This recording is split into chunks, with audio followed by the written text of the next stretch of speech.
बहुत समय पहले की बात है। एक दूर देश में शहंशाह कहर नाम का एक राजा राज करता था। वो अपनी शान में जितना बड़ा था उतना ही जालिम भी।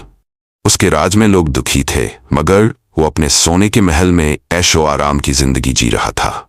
जो भी उसके खिलाफ बोलता वो सजा पाता, या तो कोड़ों से मारा जाता, जेल में डाला जाता, या फिर सर कलम कर दिया जाता।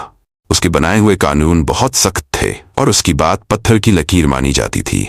अपनी ताकत दिखाने के लिए उसने महल के सामने एक बहुत बड़ी सोने की मूर्ति बनवाई। हर सुबह वो लोगों को मजबूर करता कि वे उस मूर्ति को सलाम करें, उसकी हुकूमत की निशानी। में बैठे वजीर और अमीर सब खामोश रहते, डर के मारे कोई कुछ नहीं कहता।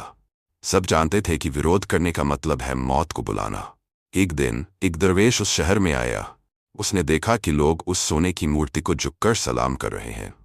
तभी उसने बुलंद आवाज में कहा, क्या इंसान को इंसान के सामने झुकना चाहिए? क्या इस राजा ने खुद को खुदा समझ लिया है? भीड़ सहम गई।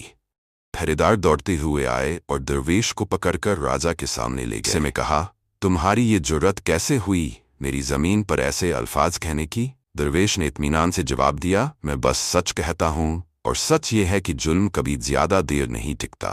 राजा ने हुक्म दिया कि उसे जेल में डाल दिया जाए और अगली सुबह पूरे शहर के सामने उसका सर कलम कर दिया जाए। सुबह का सूरज उग चुका था।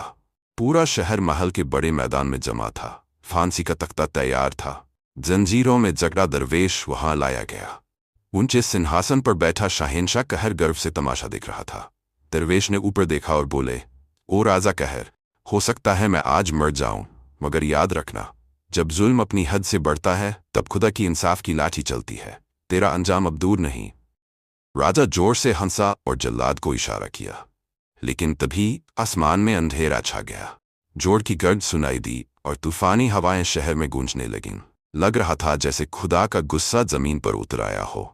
महल के एक बड़े स्तंभ में दरार आई और वो सीधा गिरा राजा के ऊपर। पल भर में सब कुछ बदल गया। जालिम राजा खत्म हो चुका था। चारों तरफ खामोशी छा गई। कुछ लोग हैरानी में रो पड़े और कुछ ने सजदे में सिर झुका दिया। दरवेश को आज़ाद कर दिया गया और वक्त के साथ वो लोगों का रहबर बन गया।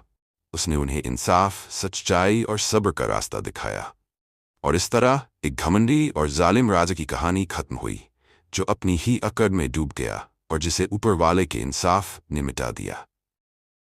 अगर आपको ये कहानी पसंद आई हो तो लाइक करें, चैनल को सब्सक्राइब करें और अगली कहानी